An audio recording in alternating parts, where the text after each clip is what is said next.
Shalom, apa kabar rekan-rekan semua? Selamat datang di acara Go Sharing Life. Go Sharing Life ini adalah salah satu acara dari gereja kami yang berisikan tentang kesaksian-kesaksian hidup bersama Tuhan. Perkenalkan, nama saya Stefani. Saya mau membagikan tentang menguji siapa kita di hari-hari ini. Dari tema ini, saya mengambil ayat di Mazmur 26 ayat 2. Saya akan bacakan untuk saudara-saudara dan Bapak Ibu sekalian. Ujilah aku ya Tuhan dan cobalah aku, selidikilah batinku dan hatiku.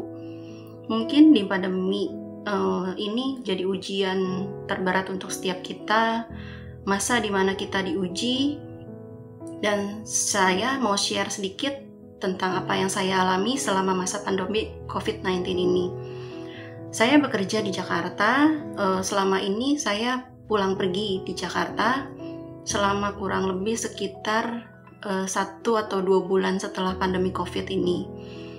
Di awal-awal, pertama-pertama saya ngerasa khawatir karena saya harus hidup berdampingan dengan virus corona ini, dimana juga di Bogor ada keluarga yang harus saya jaga, ada yang sudah berumur juga di dalam keluarga gitu. Jadi saya sempat khawatir, saya takut kalau saya nanti akan menjadi orang yang menularkan virus tersebut gitu. Tapi saya sudah mematuhi peraturan pemerintah dengan memakai masker untuk di awal-awal. Dan juga karena pandemi ini saya mengalami penyesuaian gaji karena di tempat saya bekerja, di kota tempat saya bekerja itu diterapkan PSBB, di mana di dalam kantor itu hanya sebesar 50% orang yang bisa masuk. Jadi dari Senin sampai dengan Sabtu itu waktu kita bekerja dikasih hanya selama 4 hari. Jadi sisanya 2 hari itu bekerja di rumah alias off gitu sih, kita nggak ada sistem bekerja di rumah. Oleh karena itu ada penyesuaian gaji. Dan juga karena masa-masa seperti ini, karena ada orang yang harus saya jaga juga di rumah, makanya saya memutuskan untuk kos di Jakarta, di dekat dengan kantor. Nah, pada saat kos ini saya merasa punya kebebasan. Karena kalau misalnya saya pulang pergi gitu kan, dari berangkat jam 6 pagi, pulang sampai ke rumah jam 9 malam. Kalau di kos ini kan saya berangkat juga nyantai gitu kan, tapi pulang ke kos juga nyantai gitu, nggak keburu-buru, nggak diburu-buru apa. Jadi sebenarnya sih saya punya banyak waktu luang. Cuma karena memang saya ngerasanya bebas, saya ngerasa nggak ada yang ngingetin, nggak ada yang jadi pagar gitu untuk saya hidup di masa-masa seperti ini.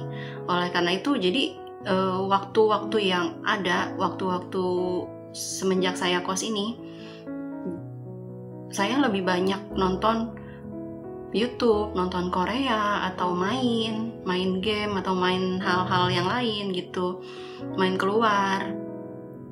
Saya ngerasa hidup saya nggak ada yang kontrol, saya bebas, saya punya waktu banyak gitu kan, yang tadinya waktunya habis di jalan, jadi saya sekarang suka puas-puasin gitu, nonton YouTube, nonton Korea sampai pagi bahkan. Di situ saya jadi jarang saat teduh, jarang mesbah keluarga, mesbah doa gitu, bahkan jarang berdoa juga gitu. Sampai satu kali di kantor saya itu ada yang positif terkena COVID-19, dimana kita semua seluruh karyawan itu harus swab test. Di situ saya merasa gelisah yang ketakutan, karena kalau misalnya kita kena COVID itu akan dikarantina selama 6 bulan dan gak boleh masuk selama 6 bulan bekerja dan tidak digaji. Jadi yang saya khawatirkan, yang saya takutkan itu adalah nggak digajinya ini, karena kan masih banyak yang harus saya selesaikan gitu. Karena ketakutan ini saya mulai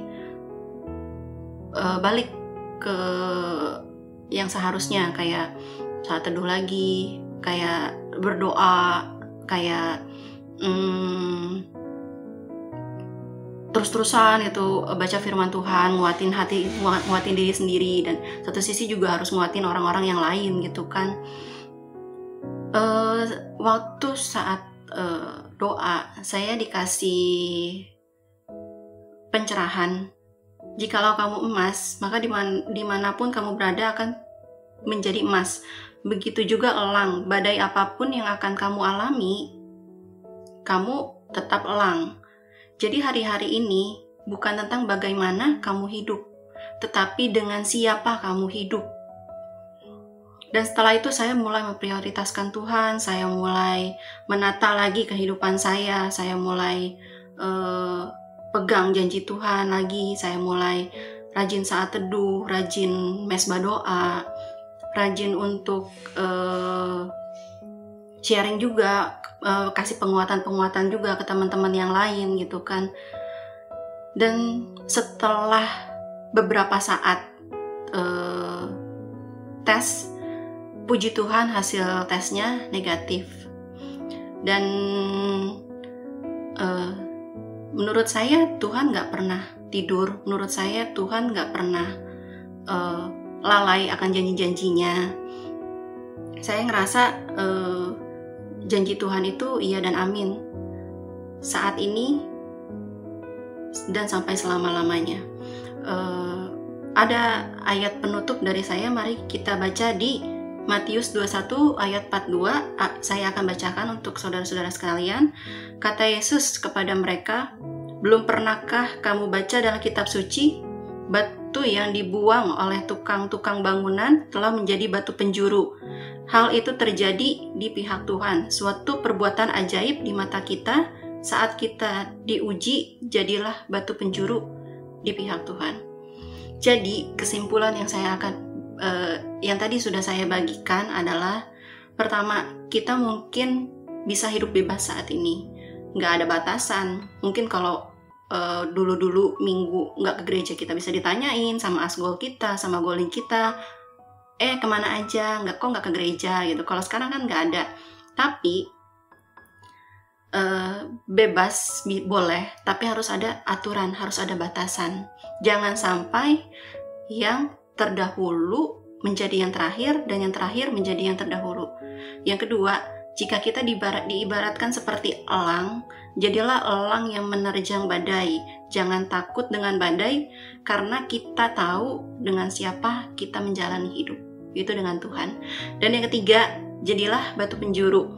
Maka kita akan tetap melihat perbuatan ajaib Tuhan. Sekian sharing dari saya. Tetap saksikan Go Sharing Live setiap hari Rabu, setiap jam 10. Sampai jumpa, Tuhan berkati.